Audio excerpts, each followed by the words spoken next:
السلام عليكم ورحمة الله وبركاته. الحمد لله. الحمد لله الذي نحمده ونستعينه ونستغفره ونؤمن به ونتوكل عليه أما بعد. அன்பிற்குரிய அல்லாஹுவின் நல்லடியார்களே, அன்பு சகோதரர்களே, நாம் தொடர்ச்சியாக பார்த்து வரக்கூடிய துஆக்களினுடைய திக்ருகளினுடைய தொகுப்பில் இன்று நாம் பார்க்க இருக்கின்ற விடயம் என்னவென்றால், நாம் இந்த திக்ருகளை 3 நாட்கள் தொடர்ச்சியாக ஓதுவோம். அல்லாஹ் ஜல்ல சுப்ஹானஹு வ தஆலா நிச்சயமாக நமக்கு உதவி செய்வான். அல்லாஹினுடைய உதவி நம்மை வந்தடையும். அதே போன்று நம்முடைய வாழ்க்கையில் அல்லாஹ் பல மாற்றங்களை ஏற்படுத்துவான். நம் அல்லாஹ் ஜல்ல சுப்ஹானஹு வ தஆலா நம்முடைய வாழ்க்கையில் செல்வ செழிப்பை உண்டாக்குவான். அந்த அளவுக்கு சிறந்த அற்புதமான ஒரு திக்ரை தான் நாம் இன்றைய வீடியோவில் பார்க்க இருக்கின்றோம்.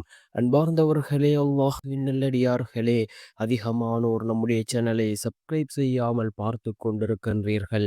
நீங்கள் சப்ஸ்கிரைப் செய்து லைக் இடுவதன் மூலமாக நமது சேனலில் உள்ள வீடியோக்கள் இன்னும் பல சகோதரர்களுக்கு கொண்டு போய் சேர்க்கப்படும். அவர்கள் அதனை பார்த்து பயனடைந்தால் அதற்குரிய கூலியை அல்லாஹ் உங்களுக்கும் வழங்குவான்.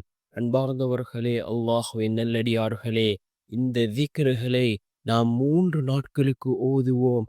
நிச்சயமாக இதனை ஓதுவதன் மூலமாக அல்லாஹ் நம்முடைய வாழ்க்கையில் மாற்றங்களை ஏற்படுத்துவதை நாம் காணலாம். அந்த அளவுக்கு சிறந்த ஒரு திக்ர். யகீனோடு இஹ்லாஸோடு ஓதுவோம். அல்லாஹினுடைய உதவி நம்மை வந்தடையும். என்ன திக்ர் என்றால், லா இலாஹ இல்லல்லாஹ், லா இலாஹ இல்லல்லாஹ் என்ற இந்த கலிமாவை நாம் ஓதுவோம். அதிகமாக ஓதுவோம். இதன் மூலமாக அல்லாஹ் ஜல்ல சுப்ஹானஹு வ தஆலா அவருடைய உதவிகளை வழங்குகின்றான். இந்த லா இலாஹ இல்லல்லாஹ் என்ற கலிமா ஏராளமான நன்மைகளை பெற்றுத்தரக்கூடிய ஒரு கலிமாவாக இருந்து கொண்டிருக்கின்றது. இதனுடைய சிறப்புகளை பற்றி ரசூலுல்லாஹி ஸல்லல்லாஹு அலைஹி வஸல்லம் அவர்கள் ஹதீஸ்களின் மூலமாக அறிவித்திருக்கிறார்கள்.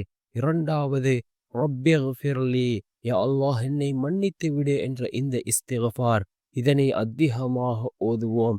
ரசூலுல்லாஹி ஸல்லல்லாஹு அலைஹி வஸல்லம் அவர்கள் முன்பின் பாவம் மன்னிக்கப்பட்ட நபி. அவர்களே ஒவ்வொரு நாளும் 70 முதல் 100 தடவைகள் இஸ்திக்ஃபார் செய்யக்கூடியவர்களாக இருந்தார்கள். அன்பார்ந்தவர்களே, அல்லாஹ்வின் நல்லடியார்களே, இஸ்திக்ஃபாரின் சிறப்பை பற்றி ரசூலுல்லாஹி ஸல்லல்லாஹு அலைஹி வஸல்லம் அவர்கள் கூறிய பொழுது, நீங்கள் நினைக்காத புறத்திலிருந்து அல்லாஹ்வினுடைய ரிஸ்கை கொண்டு வந்து சேர்க்கும். நாம் எந்த அளவுக்கு அதிகமாக இஸ்திக்ஃபார் செய்கின்றோமோ அந்த அளவுக்கு அல்லாஹ் ஜல்ல சுப்ஹானஹு வ தஆலா நம்முடைய வாழ்க்கையில் மாற்றங்களை ஏற்படுத்துவான். மறைமுகமான தேவைகளை அல்லாஹ் பூர்த்தி செய்து தருவான். அதே போன்று மூன்றாவது, யா முஜீப் என்ற அல்லாஹினுடைய இந்த திருநாமம். இந்த திருநாமத்தை நாம் அதிகமாக ஓதுவோம். இவ்வாறு நாம் இந்த 3 விடயங்களையும் 3 திக்ருகளையும் ஓதுவதன் மூலமாக அல்லாஹ் ஜல்ல சுப்ஹானஹு வ தஆலா நம்முடைய வாழ்க்கையில் மாற்றங்களை உண்டாக்குவான்.